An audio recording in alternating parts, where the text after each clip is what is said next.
এক গ্রামে তিনজন ব্যক্তি ছিল।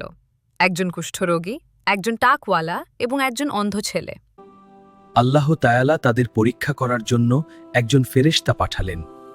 তোমাকে যদি কিছু চাইতে বলা হয়, তুমি কি চাইবে ভাই?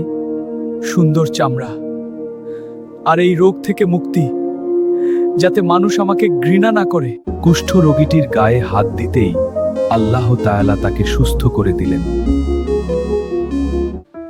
আল্লাহ তায়ালার পক্ষ থেকে তোমাকে কিছু দিতে চাই, কি চাও বলো?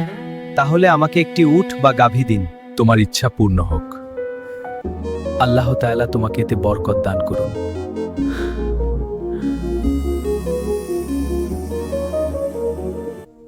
তোমাকে যদি কিছু চাইতে বলা হয়, তুমি কি চাইবে ভাই?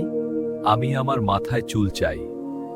এবার ফেরেশতা একইভাবে টাকওয়ালা এবং অন্ধ ছেলেটির কাছে গেল এবং আল্লাহ তাআলার নির্দেশে একজনের মাথার চুল এবং অন্ধ ছেলেটির চোখ ভালো করে দিলেন। সেই সাথে একজনকে একটি গরু এবং একজনকে একটি ভেড়া দান করলেন। এভাবে আল্লাহর রহমতে একজনের উপত্যকা সমপরিমাণ উট, আরেকজনের গরু, আরেকজনের ভেড়া হয়ে গেল। এবার আল্লাহ তাআলা ফেরেশতাকে গরিবের বেশে একে একে 3 ব্যক্তির কাছে পাঠালেন।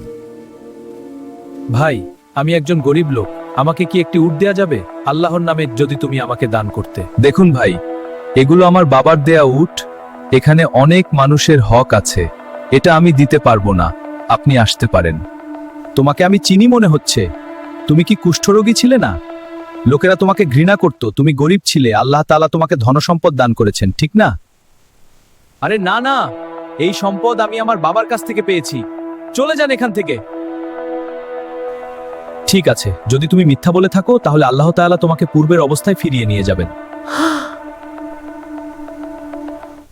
এবার ফেরেশতা টাকওয়ালার কাছে গেলে সেও কুষ্ঠ ব্যক্তিটির মতো আচরণ করে তাকে খালি হাতে ফিরিয়ে দেয়। এবার ফেরেশতা অন্ধ ছেলেটির কাছে যায়। ভাই, আমি একজন গরিব লোক, আমাকে কি একটি গরু দেয়া যাবে আল্লাহর নামে, যদি তুমি আমাকে দান করতে? অবশ্যই ভাই, আমার এই ধন সম্পদ সবকিছু আল্লাহ তাআলারই দান, যা খুশি তুমি নিয়ে যেতে পারো। কৃতজ্ঞতা আল্লাহ তাআলার উপর, যিনি আমার অন্ধ চোখটিও ভালো করে দিয়েছেন।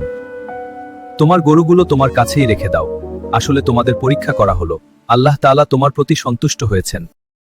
অবশেষে আল্লাহ তাআলা অকৃতজ্ঞতার কারণে কুষ্ঠরোগী এবং টাকওয়ালাকে আগের অবস্থায় ফিরিয়ে নিয়ে গেলেন।